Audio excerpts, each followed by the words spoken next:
everyone! Welcome to my vlog. Thank you sa pag-click. Keep watching. Vlogger yan. So for today's video, DIY gamot para sa aking ganyan. Hindi ko alam wala. Ayan. Basta, ano ko na lang, i-backcam ko na lang mamaya. So magsisimula na po tayo. Ito ang ang lagayan ko. Then, ang mga gagamitin natin ngayon, mga tira-tirang pero ginagamit ko pa to. Tira-tirang toothpaste, then 1 lemon. Pero siguro ubusin ko kasi dumami na kasi siya. Ayan, kailangan kasi alagaan ito. Kailangan natin alagaan yung natin. Then ito, or kung may Vaseline kayo, DIY po to. Do it yourself. Ayan, magsa-start na po ako. So first ay pipigain natin. Hindi ko alam kung ubusin ko pa kasi parang konti lang yung toothpaste ko. Siguro half lang muna. Ito lang siguro muna. Medyo ko. Ang problema, mamaya baka may tas ang Hindi ko na ito mailinis kasi yan, pigain mo muna. Ayan. Hindi na yung actual na ako nagsasalita yung puro voice record. Voice na lang. So, today pala. Ngayon lang pala nakarating yung mga boss ko. Nanggaling hospital na ilang days. Sila, wala. Tapos kami lang nandito. Pero hindi kami dito nagsistay sa bahay. Sa mga ibang kapitbahay kami nagstay. Sa grandma ng mga alaga ko. Tapos ngayon lang kami nakatulog. Ngayon ako nakatulog dito sa kwarto ko na ilang days. Then, okay. So, ito na siya. Yan. Then, ito yung next. Lalagay natin. Mga tira-tira. Ito, parang gagamitin ko pa ito. Hindi na ako nakapagsabi na naubusan ako na. Pero okay pa naman. Meron pa naman siya. Ayun, malaki. Ayun. Tapos, then, ito. So, ito na pala siya. So,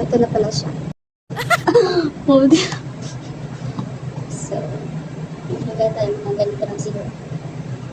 Pero, siguro feel ko ng tubig-tubig pa. Dagdagan ko na lang ng dito. Maganda to, Herbulin, Aloe Petroleum Jelly. Aloe vera siya. Then, ito, pwede siya sa mga babies. Ayan.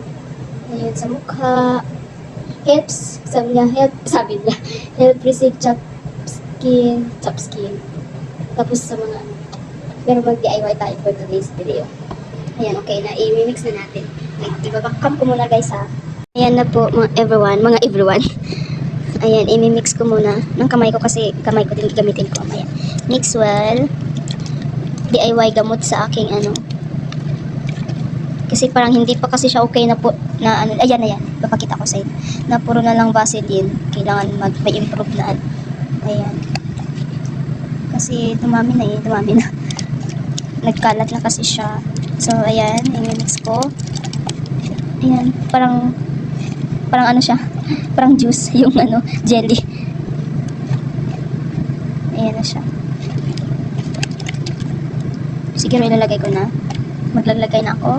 Samahan niyo ako maggamutin ang aking magandang feel ko.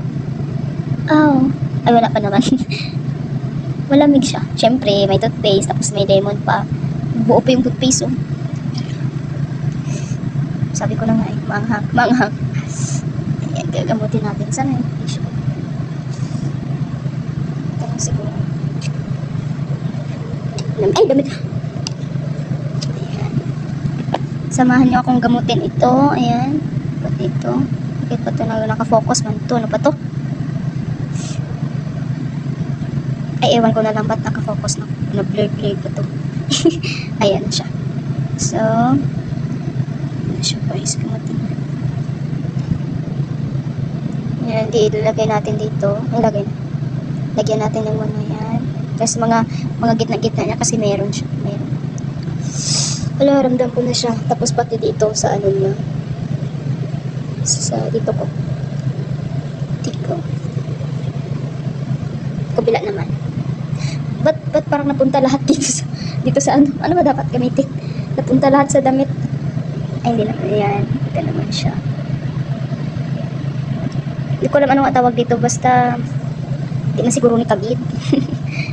Ayan, pati, ayan, tingnan nyo, ayan. Sa tubig siguro to, no? Kasi parang always kasi basa to. Hindi kasi maiwasan na hindi mababasa. Ouch! Napasukan. Ay, hindi naman. Ba't nakafocus kasi ito? Ano ba to? Ay, pag malapit. Ganyan siya. Napasukan yung ano siya, mapdi. Ayan, meron pa. Siguro para bukas na lang. Feel ko siguro ako, hindi ko to babalawan. Siguro dalhin ko matulog, no? Tapos magme-medyas ako. Ayun, no? Sige. Tapos, update ko na lang kayo pagka morning. Ayan. Ouch! Nasubukan talaga siya.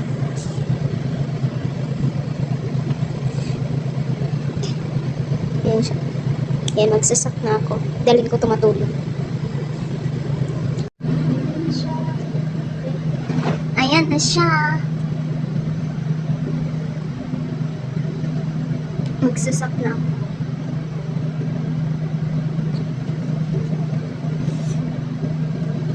Update ko kayo sa morning pa. Update ko.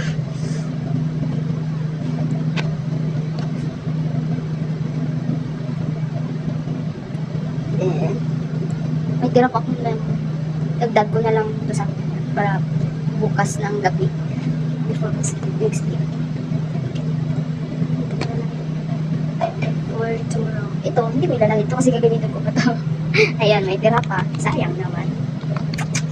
Actually, ito yung sa akin. Tapos ito sa kanila. Sa baba. Tatapon nila dito. Sabi ko, parang may magamit pa. Di ba yus?